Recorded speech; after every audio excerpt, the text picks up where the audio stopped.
So doctor Anurag, I think I am sure कि जैसे हमने एक इमीडिएट किट दिया, पेशेंट गॉट सेव्ड, ऐसी आपकी लाइफ में, आपके प्रोफेशन में there must be lot many cases where you timely interventions आपने सेव किया लोगों को। एंड बट आई वांट कि हमारे साथ आप एक ऐसी हार्ट वार्मिंग स्टोरी शेयर करो कि जैसे आपको लगा कि हाँ, बहुत सारी करी थी लेकिन ये वाली की बात कुछ छू गई।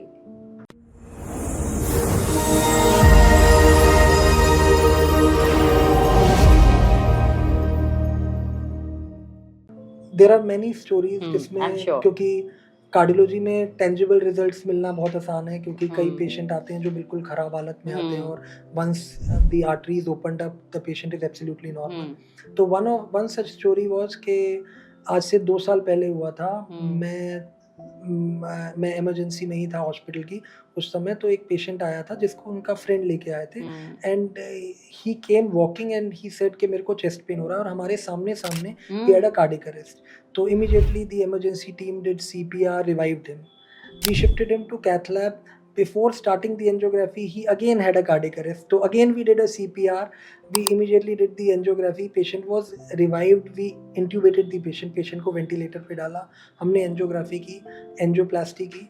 Within 6 hours patient को ventilator से निकाल दिया था, और पेशेंट का हार्ट का pumping function is near normal right now. आज 2 साल हो गए and he is only on one single medicine. तो दिस इज अ स्टोरी जो मेरे को बीच में लग रहा था, जब एक बार पहला सीपीआर हुआ, दूसरा सीपीआर हुआ, कि वो बचेगा या नहीं बचेगा। But fortunately since it happened in the hospital and proper CPR was done twice, so patient was saved. I think मैं ये हर एपिसोड में बात करती हूँ कि एक डॉक्टर की जर्नी में ये सारी चीज़ें, ये stories are always those unsaid happiness जो हम शायद बहुत अच्छे से बयान नहीं कर पाते, बोल नहीं पाते, बट कहीं ना कोई एक स्टोरी ज़रूर ऐसा मार्क छोड़ जाती है which we always remember, and that is always so rewarding कि अगेन जैसे बोलती हूँ, yes we did it, and the patient is walking and having the best life of, you know, best time of their life basically, है ना।